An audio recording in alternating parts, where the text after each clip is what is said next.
Bold predictions. Law, please put them on the screen so we could. We got them one by one, so you get to go first, Hoge. Okay. Well, this was the segue I was trying to do a few minutes ago on the hits principle. I am going with the Bears, finishing top 5 in takeaways. Now, that might sound crazy to you. Nope.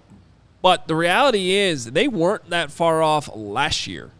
They had 23, and if they had just 4 more takeaways, they would have been top 5 last year. So now that number fluctuates every year, right? But that was without a pass rush. Right.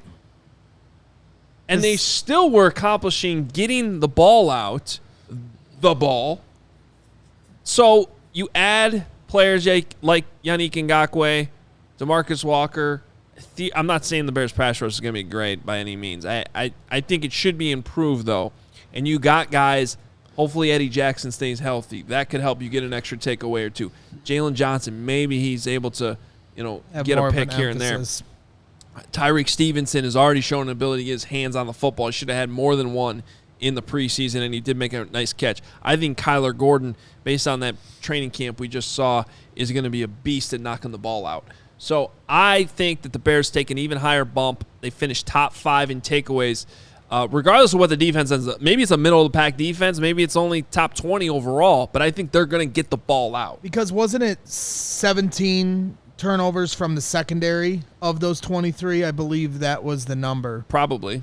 And like to your point, the fact that they were able to do that with the worst pass rush in the history of the Chicago Bears ever. Only 10 sacks generated from the defensive line last year, a franchise record low. And for them to still generate, I believe, 17 interceptions and 23 total turnovers, like you said, not that far off from top 5 in takeaways, just goes to show you how much of an emphasis Eberflus has on this and the potential that this defense can now have with some dogs in that room. I hope you're right, and I think you might be. Let's go, which plays into mine, by the way.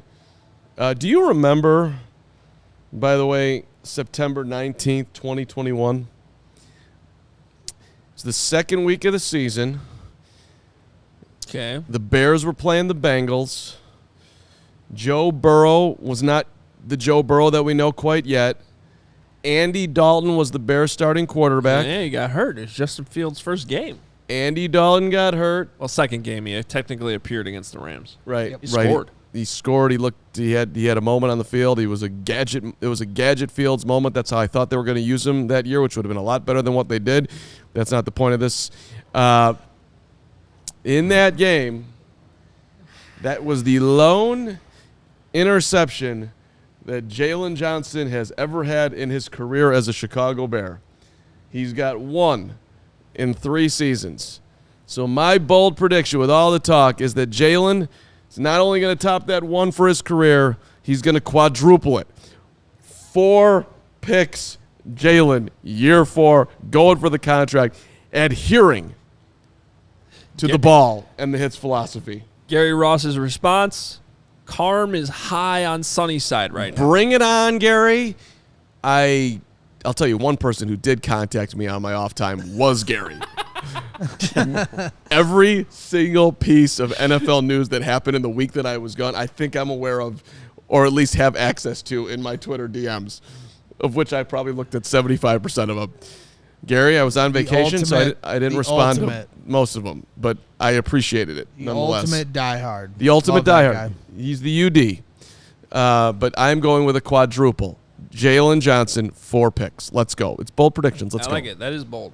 Braggs. Love it. Yep. Some might know where I'm going with this, but I think now it's becoming a little more under the radar because this guy wasn't able to finish camp.